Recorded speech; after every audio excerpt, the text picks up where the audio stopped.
Okay, magandang araw po sa inyo mga brothers. Welcome po sa aking channel. Yan. Sa oras pong ito, ang ating magiging topic tungkol po sa langis ng ating motor. Yan. Kasi po may nagtanong sa atin sa ating YouTube channel, ano raw bang langis ang may re-recommend ko ng mura pero may quality? Yan, napakaganda pong tanong yan mga brothers kasi po napakaraming langis natin sa panahon ngayon ang nagsilabasan. Bukod pa po doon sa mga dating langis, meron pa po naglalabasan ngayong mga langis na iba't ibang klaseng pangalan at magugulat ka pag tinanong mo yung presyo, napakamahal. Kaya tamang-tama po yung tanong ng ating subscriber. Ayan, binigyan ko po ng pansin yan para matugunan po yung tanong nila. Hindi lang po isa nagtatanong, marami po yan mga brothers. At lalo-lalo na po yung mga ating mga kaibigan ng mga riders at mga tricycle driver. Yan po, inaalagaan natin yan mga brothers. Yung mga tricycle driver at saka yung mga riders. Kasi po yan, hanap buhay na po nila yung gamit ng motor. Ngayon, yung ating mga langis mga brothers, marami pong klase ng langis. Iba't ibang klase ng langis at iba't ibang klase ang viscosity. Ayan. Ngayon, ang may recommend ko sa inyo langis na mura mga brothers, ito po, matagal ko na po itong ginagamit sa aking pagmemekaniko. Kasi po tayo, mekaniko po tayo, at meron din po tayong tindahan ng spare parts ng motor at mga langis na simula po noong 2010. Diyan tayo nagsimula magkaroon ng shop mga brothers, 2010. Kaya hindi tayo nawawalan ng langis na to kasi po ito mura. At may quality mga brothers. Nung tayo wala pa shop, mekaniko tayo, 1990s, tapos nakapag-abroad tayo at tapos pa tayo na shop. Hanggang ngayon po mga brothers. At hindi naman tayo pinabayaan ng Diyos, inalagaan pa rin niya tayo. Dahil tayo nagsimula tayo sa mahirap na sa mekaniko hanggang sa nagkaroon po tayo ng shop. Okay? Ngayon, sasagutin natin yan mga brothers. Yung ating langis na may recommenda sa inyo ay langis na ito, Petron. Yan po mga brothers. Ayan. Petron, baka naman. Ayan. Baka naman. Ayan. Petron po mga brothers. Napakamura po nito mga brothers. Ito'y more or less nasa 160, 170, 180. Ganun lang po presyo nito. Hindi po naglalayuan. Depende po sa lugar at depende po sa shop na pagbibilan nyo. Ngayon ito po mga brothers, simula may Petron na. Ngayon ito, tumataas pero mabagal. Hindi gaya ng ibang mga langis na produkto na ang bilis na pagtaas pero ito mabagal. Pero ang viscosity parehas lang. Ngayon, kaya po nagkaroon ng viscosity mga brothers, kung mapapansin po ninyo, 20W40, yan po yung kapal ng langis, 20, pagka malabnaw, pagka malamig. Ngayon, pagka ginamit nyo na po yan, nagiging 40 na po siya. Ang timano, makapal na po siya, 20W40. Ngayon ito, may recommend ko sa inyo mga brothers, doon po sa mga medyo gamit ng motor, hindi po siya brand new. Mga 10 years pataas o 7 years, 8 years. Depende po sa gamit ng motor. Kung talagang pangratrata ng inyong motor, panghanap buhay nyo, at wala kayong budget, ito na gamitin nyo mga brothers, 20W40. At ito mga brothers, baka mapagkamali nyo, brand new motor nyo, nakagamit kayo ng ganito. Kasi sa mga brand new motor mga brothers, may mga viscosity na ginagamit para dyan. Nire-recommend talaga.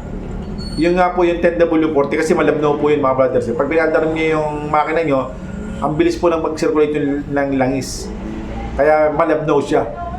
Kaya ginamitan ng 10W40. Malabnaw yun. Pag start mo, diretso ka agad. Ang bilis na circulate yun. Yung mga sasakyan, ganun din po. 10W30, 10W40. Yung mga 4 wheels. Kailangan nila ng malabnaw para mabilis ang takbo ng langis. Hindi po kailangan ng malapot.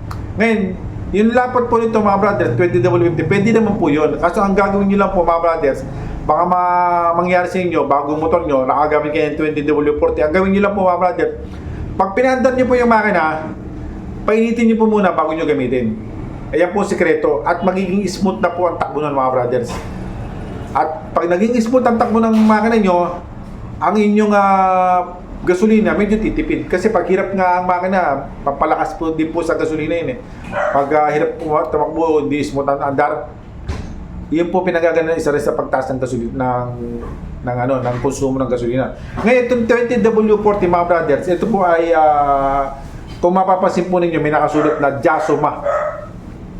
Ibig sabihin, pag Jasuma mga brothers, ito po, pang wet clutch. Ayan mga brothers, yung clutch na babad sa langis. Ayan, kasi po dalawang klase ang motor. Isang clutch na babad sa langis at saka isang clutch na hindi babad sa langis. Yung clutch na babad sa langis, iyon po yung Jasuma. Ayan mga brothers.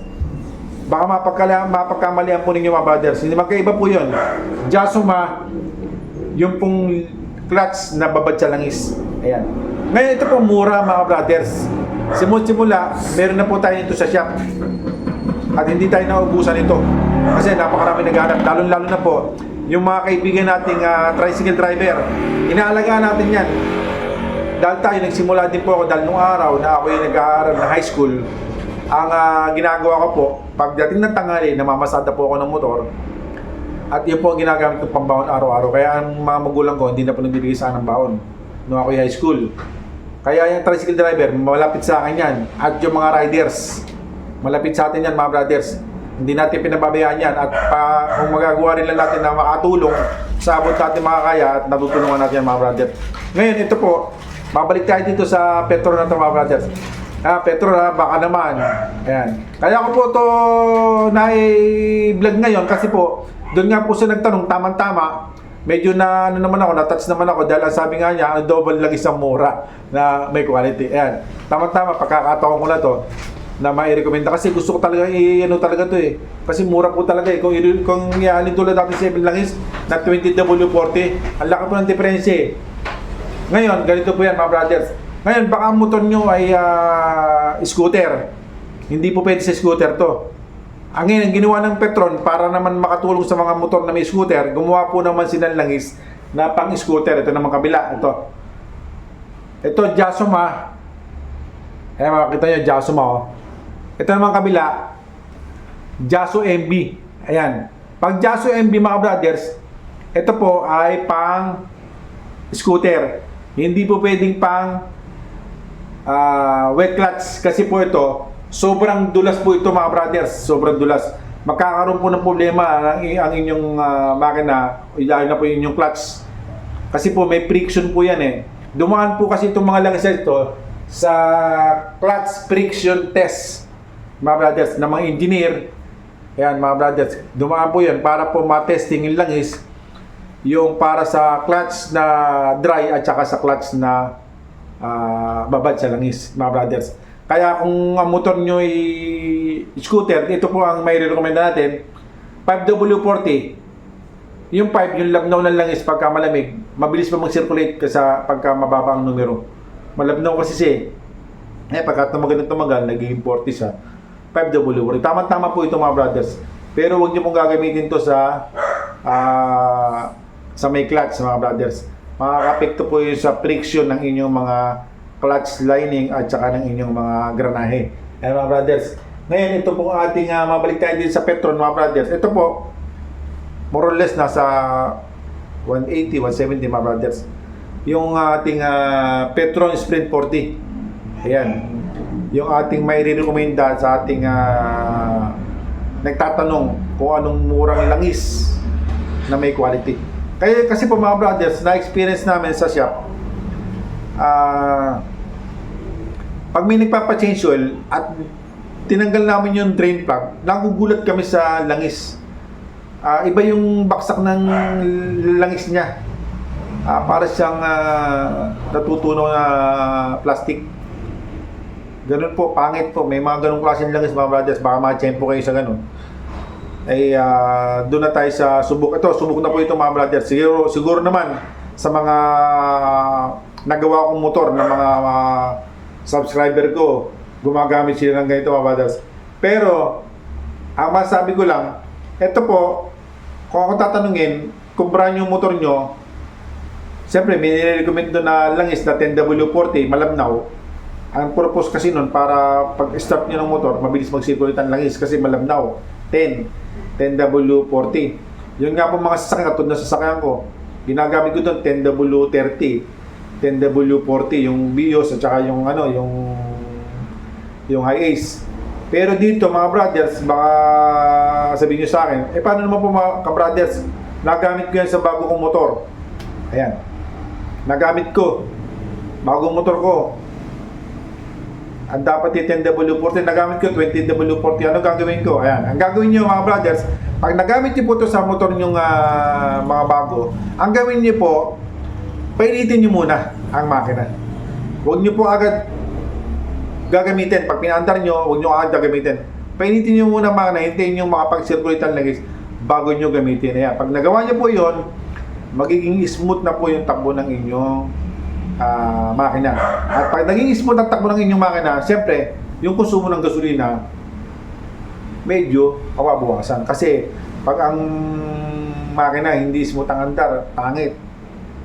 Lalo na nagkakaproblema sa clutch. Kasi po ang epekto nito sa clutch yung clutch niya, pagka gumamit kayo ng hindi pang wet clutch, siyempre maapektuhan yung inyong yung clutch nyo. Gasolina ka ng gasolina, ayaw malas, lumalakas kayo sa konsumo. Ngayon mga brothers, ito, ang masabi ko na sa inyo, ang gawin nyo lang dito, maging regular kayo sa pag-change oil. Huwag nyo po patatagalin. Bawa, ginamit nyo po ito, huwag nyo patatagalin. Change oil kayo, change oil. Huwag nyo kasi na iba, gagamit ng Petron, gagamit ng ibang langis, tapos tatagal lang paggamit, ilang buwan bago mag-change oil. Yun po, malaking problema po yun sa makina. Mag-regular kayong mag-change oil mga brothers. Kahit na mura to, quality naman, kung maganda ang papalit, monthly, okay, ang pag-change oil nyo, regular, maalagaan nyo yung makina mga brothers. Yan. Yan po yung ating sagot doon sa nagtatanong sa atin. Anong langis ang may recommend ako pagka pang wet clutch, ito po. Pagka pang dry clutch, ito pang scooter. Ayan. Mura na, may quality pa. Okay? Hanggang dito lang mga brothers. Sana po ay nakatulong sa inyo na malaki. Lalo na po sa mga kaibigan natin tricycle driver at saka riders. Okay? Mabuhay po man lahat mga brothers.